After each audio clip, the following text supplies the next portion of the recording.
Beras oplosan, ancaman nyata di meja makan rakyat. Di tengah meningkatnya kebutuhan pangan nasional dan harga beras yang semakin merangkak naik, Indonesia kembali diguncang oleh praktik curang yang menodai kepercayaan publik terhadap industri pangan.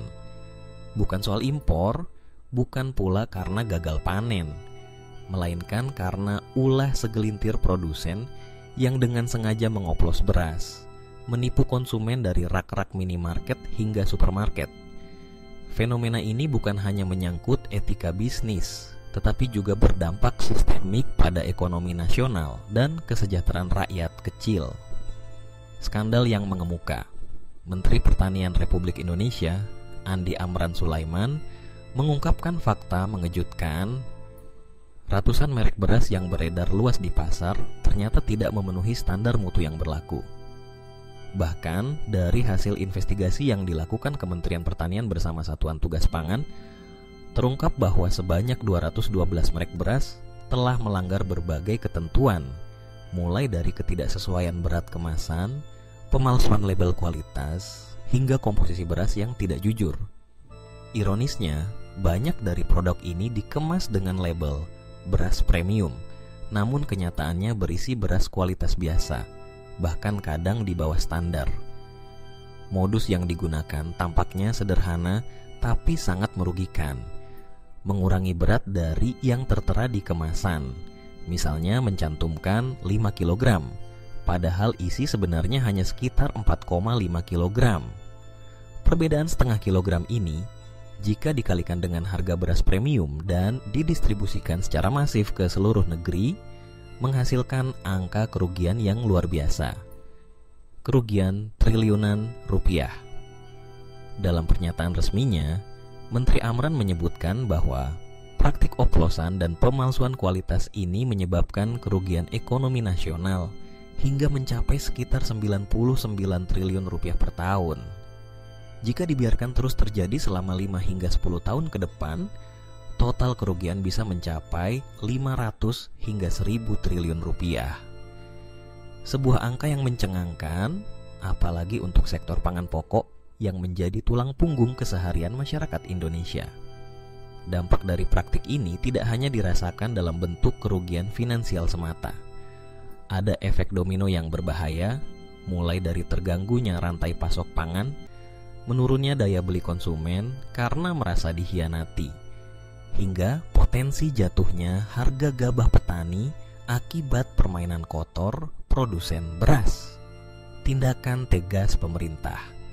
Menanggapi temuan mencengangkan ini, pemerintah tidak tinggal diam. Menteri Pertanian telah melaporkan kasus ini langsung kepada Kepala Kepolisian Republik Indonesia dan Jaksa Agung. Tujuannya jelas, memastikan proses hukum berjalan cepat, transparan, dan menimbulkan efek jera bagi para pelaku bisnis nakal yang bermain-main dengan urusan pangan masyarakat. Pemeriksaan terhadap perusahaan-perusahaan produsen beras nakal pun segera dilakukan. Satuan Tugas Pangan Polri di bawah komando Brigadir Jenderal Polisi Helvi Assegaf mengonfirmasi bahwa setidaknya 4 perusahaan besar telah dipanggil dan dimintai keterangan terkait dugaan praktik beras oplosan. Perusahaan-perusahaan yang diperiksa. Beberapa nama perusahaan besar mencuat dalam kasus ini. Pertama, PT Food Station Cipinang Jaya yang dimintai klarifikasi terkait produk-produk seperti Alfamidi Strapulen, beras premium Stra Ramos, dan Setrapulen. Sampel dari perusahaan ini dikumpulkan dari berbagai daerah, termasuk Sulawesi Selatan, Kalimantan Selatan, Jawa Barat, dan Aceh. Kedua, PT Belitang Panen Raya yang memasarkan produk Raja Platinum dan Raja Ultima. Sampel beras dari perusahaan ini dikumpulkan dari wilayah Sulawesi Selatan, Jawa Tengah, Kalimantan Selatan, Jawa Barat, Aceh, hingga kawasan Jabodetabek. Ketiga, PT Sentosa Utama Lestari yang merupakan bagian dari Japfa Group diperiksa terkait produk beras Ayana yang diambil dari Yogyakarta dan Jabodetabek. Perusahaan ini menjadi sorotan karena merupakan bagian dari grup besar yang selama ini dikenal sebagai pemain penting di sektor agribisnis. Respon para pelaku usaha. Menanggapi temuan dari Satuan Tugas Pangan, sejumlah perusahaan memberikan klarifikasi resmi. PT Sentosa Utama Lestari melalui Kepala Divisi Unit Beras mereka, Carmen Carlo Ongko, menyatakan bahwa seluruh proses produksi dan distribusi telah mengikuti standar mutu dan regulasi yang berlaku. Meskipun tidak membantah temuan tersebut secara langsung, mereka menyatakan siap mengikuti proses hukum demi menjaga kepercayaan publik. Sebaliknya, PT Food Station Cipinang Jaya melalui direktur utamanya, Karyawan Gunarso, belum memberikan respon publik. Ia menyebutkan masih melakukan koordinasi internal sebelum mengeluarkan pernyataan resmi. Adapun pihak dari PT Belitang, Panen Raya, dan Wilmar Group masih bungkam hingga berita ini diturunkan, menambah misteri dan kekhawatiran di tengah masyarakat. Akar masalah, keuntungan instan versus ketahanan pangan. Jika ditelaah lebih dalam, kasus beras oplosan ini merupakan cermin dari krisis moral dalam sistem pangan kita. Ketika orientasi bisnis semata adalah keuntungan instan, maka etika dan tanggung jawab sosial menjadi hal yang terabaikan. Sementara rakyat kecil yang mungkin hanya memiliki uang pas-pasan untuk membeli kebutuhan pokok, justru menjadi korban paling besar. Parahnya lagi, aksi curang ini tidak dilakukan oleh pedagang kecil di pasar tradisional, melainkan oleh produsen besar yang memiliki jalur distribusi hingga ke jaringan retail modern. Ini artinya, masalah ini telah mengakar sistemik dan tidak bisa hanya diselesaikan melalui tindakan hukum semata. Dibutuhkan reformasi total dalam pengawasan pangan nasional, peran pemerintah dan Satgas Pangan. Kementerian Pertanian dan Satuan Tugas Pangan sejauh ini telah menunjukkan langkah responsif. Selain penindakan hukum, mereka juga melakukan edukasi dan publikasi temuan secara terbuka ke media. Ini penting agar masyarakat lebih waspada dalam memilih produk pangan dan tidak mudah tergiur oleh label premium yang belum tentu sesuai dengan isinya. Namun demikian, efektivitas penegakan hukum masih menjadi ujian. Masyarakat luas berharap agar proses hukum benar-benar dijalankan tanpa tebang pilih. Nama-nama besar atau perusahaan bermodal besar tidak boleh dilindungi.